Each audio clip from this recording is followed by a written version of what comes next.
Hello friends, I am Priti Gautam and today I am sharing with you the important topic snob effect, Veblen effect and bandwagon effect, and it is from microeconomics which we have studied in MA part 1. So let's get started. First of all, I will explain snob effect.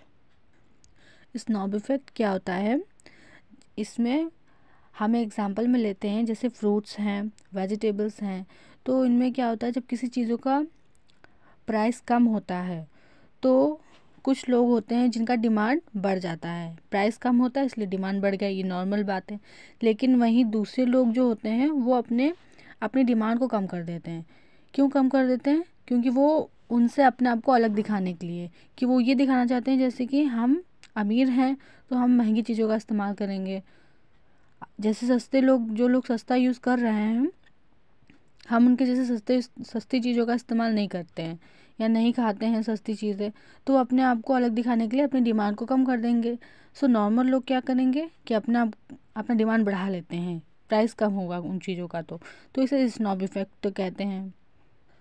सो दूसरा है Veblen effect. Veblen effect तब देखने को मिलता है जब fruits का या वेजिटेबल का प्राइस कम हो गया है, और कम होते ही तो कुछ लोगों ने उसका डिमांड भी कम कर दिया। कम डिमांड इसलिए कर दिया क्योंकि वो इसलिए उन चीज़ों का इस्तेमाल नहीं कर रहे हैं। उनका कहना है कि अगर प्राइस कम हुआ है तो ज़रूर इसकी क्वालिटी में कमी होगी, या फिर ये निम्न गुणवत्ता का होगा, लो क्वालिटी का होगा। इसलिए उन्होंने ये सोच करके उसका डिमांड कम कर दिया। सो इसे वेबलेन इफ़ेक्ट कहते हैं। और आया आखिरी में हमारा बैंडवैगन इफ़ेक्ट। तो बैंडवैगन इफ़ेक्ट को कैसे हम पहचान सकते हैं? जब इसमें फ्रूट्स या वेजिटेबल के प्राइस कम हो गए हैं, तो प्राइस कम होते ही क्या होता है कि कुछ लोग तो उसका डिमांड बढ़ा लेते हैं प्राइस कम होने की वजह से।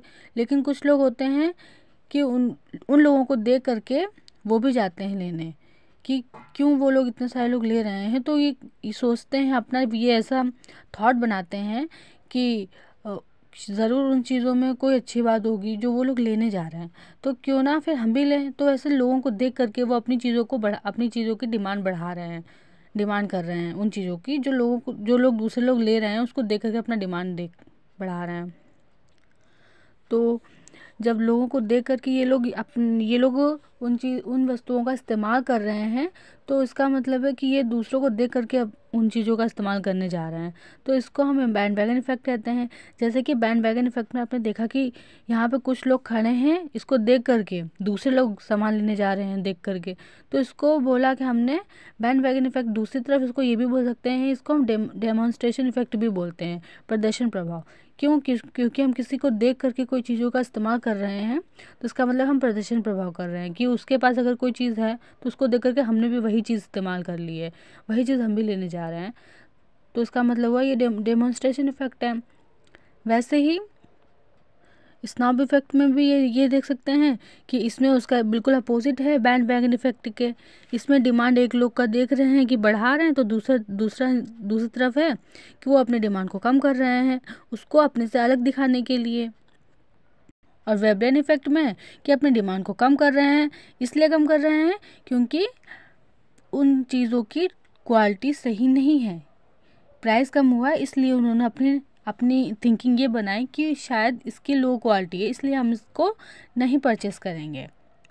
और बैंडवैगन में बस देख करके, एक इंसान को देख करके दूसरा उसको लेने जा रहा है, क्योंकि शायद अगर वो ले रहा है तो मतलब कोई इतना कोई इसमें अच्छाई होगी, इसलिए हम भी लेंगे। तो इसका मतलब हुआ इसमें बैंडवैगन इफ़ेक्ट है, और उसमें दूसरी तरफ इसको हम डेमोन्स्ट्रेशन इफ़ेक्ट भी बोलते हैं, जिसे प्रदर्शन प्रभाव कहा जाता है।